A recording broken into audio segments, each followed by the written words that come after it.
doing a really good job with the tracking. Keep going. Mm-hmm. First things first is, because this has only been going for a few days, we just don't have a huge amount of data, and that's cool. That's normal. Mm-hmm. I'm going to talk to you about how I use this tracker and how I read it, and specifically what I read from your results so far, and we're going to talk about that. But the first thing I want to point out is we have only had this profile for like a week. It's just way too soon to make any massive observations, and I certainly would not be going and changing anything, particularly when you're making money, when you haven't made money from your profile before. Mm-hmm. So often people jump too soon is what I'm trying to say. For example, I got one client who said I was a poor communicator. I have to go fix my communication. I'm going to go do this course, this, that. It's like, no. Talk to me if you've had 50% of people say it over 3 months, then we'll fix it. If not, then just don't worry about it. Mm-hmm. Yeah. So a little bit of the same here. I'm going to talk to you about what I see, but we're not going to jump to any conclusions because it's too soon, and we can run off into rabbit holes fixing issues that don't really exist. Mm-hmm. Which is a waste of time. It's the same reason I don't do social media and website on day one, because we can waste a lot of time and money, because that shit costs money sometimes, doing stuff that doesn't matter. All right, so that's my disclaimer. Here's what I do see. The first thing I go to is I'll go to number of inquiries. You don't have the same experience as I do, but if there's like, let's say for this time period, you had like 2 inquiries, I would know that there's a problem with the profile, that we're just not pulling in enough traffic. That's not the case. The number of inquiries you have for the period of time is fine. Okay. Your phone isn't necessarily blowing up, but that also doesn't happen a lot at your price point. Mm-hmm.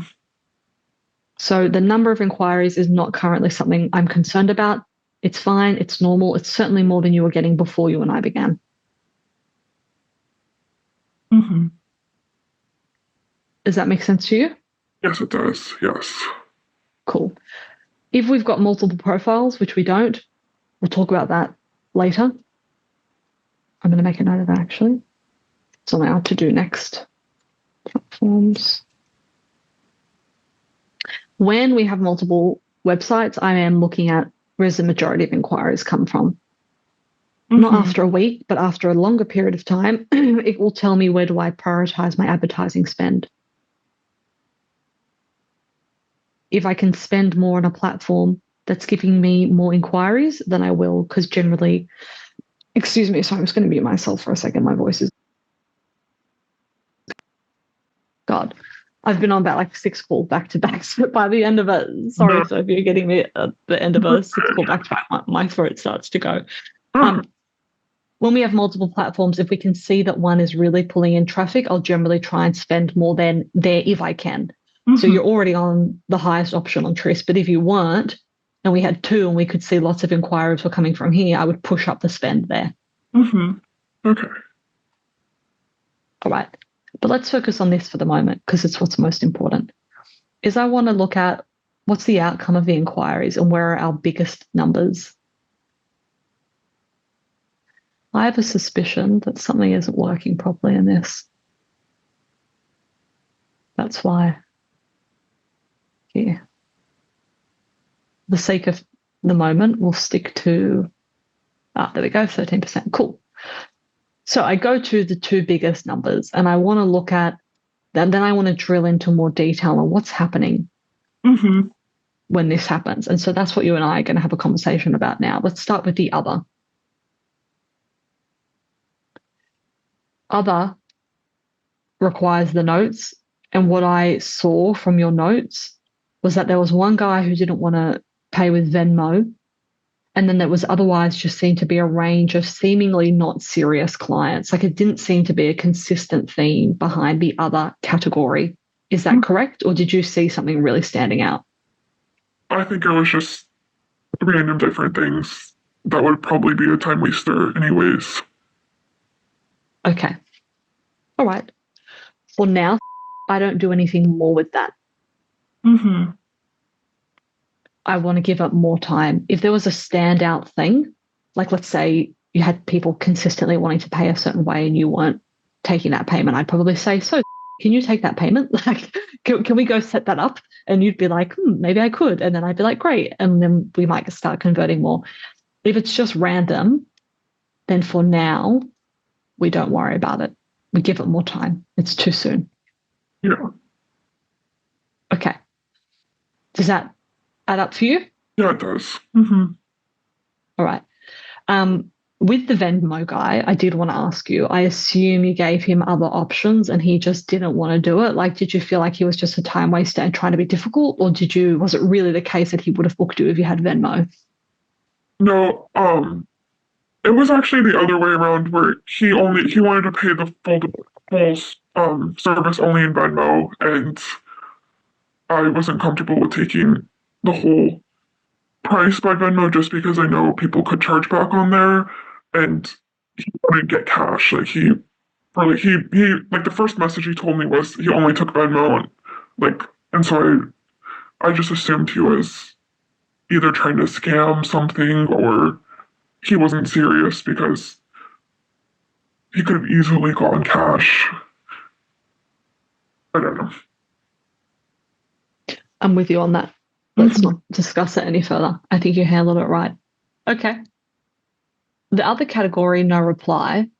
I want to know, what is your first text? So these clients who text you, what do you say back to them in your first message? Most of them are calls, and then in my first message I just copy the format hello, thank you for reaching out. If they didn't say their name, I'm like, what's your name? And when would you like to meet? And then the PS with the selfie. And then that's the first message. Okay, so in response to this, their first text or a phone call, you say, hi, thanks so much for reaching out. What is your name? When are you wanting to meet? PS, here's a sexy selfie, blah, blah. Is that what you say? Yes, that is. Okay. And aside from the phone calls and missed phone calls, are there texts that fall into this category that are kind of repetitive? What they say? Is it like, hi, babe? Can we meet? Like, what's the style? It's just hey, saw your interest. Can you meet? Or just something like that. Do they feel time wastery, or do they just feel like it's too soon to tell? Like it's just a generic message, but then it just doesn't go anywhere? I feel like it feels too generic. They probably sent the message to a lot of people and went with someone else, or sometimes it happens that they send it call me or send a message super late at night, so then I respond the next morning. And I think it's just they just chose someone else or something. Okay. Again, with that, there's nothing I would change. You may want to simplify your first message to just one question. Okay. Or if their message is like, hey, babes, you want to meet? I would probably say, hi, thanks so much for your text. Yes, I'd love to.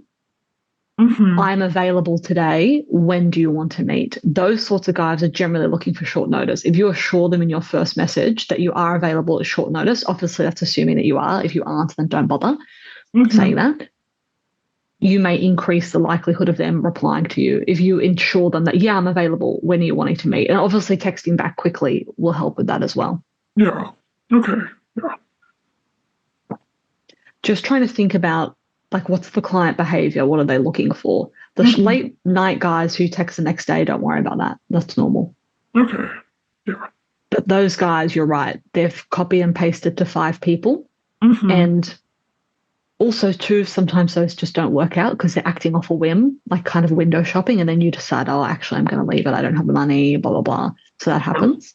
But the biggest thing that you can do to stand out in that scenario is your selfie or video to get them excited, and also assuring them that you can be the most, for lack of a better word, convenient option by being available, because that's part of what they're doing. They're looking for the convenience, the instance. Yeah, I'll keep that in mind and change the response for the guys that give that vibe.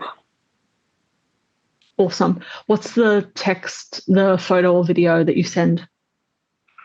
It's the one that's labeled the first one on the selfie thing, like where I'm wearing like the dress and then have the zipper down.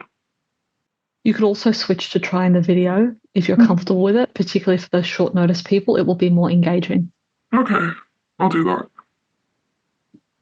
What we're talking about here is like 1% of stuff. Like we're not going to shoot it out of the park with this stuff, but you will find that you get a bit of an increase in conversions, which just means obviously great to get an extra booking, but what really is great is opening the door to more regulars. These guys who book at short notice, if they see you once and they love you, they will plan further in advance next time. Mm-hmm. Okay, yeah, that makes sense. Awesome. Okay. So are you good on that tracker? Do you get my thoughts on that? Overall, there's nothing for us to worry about. We just need to keep going. But do you get how I look at that and where my mind goes? Yeah, I do. Yeah, makes a lot of sense. It's very insightful. Awesome. So just keep the data.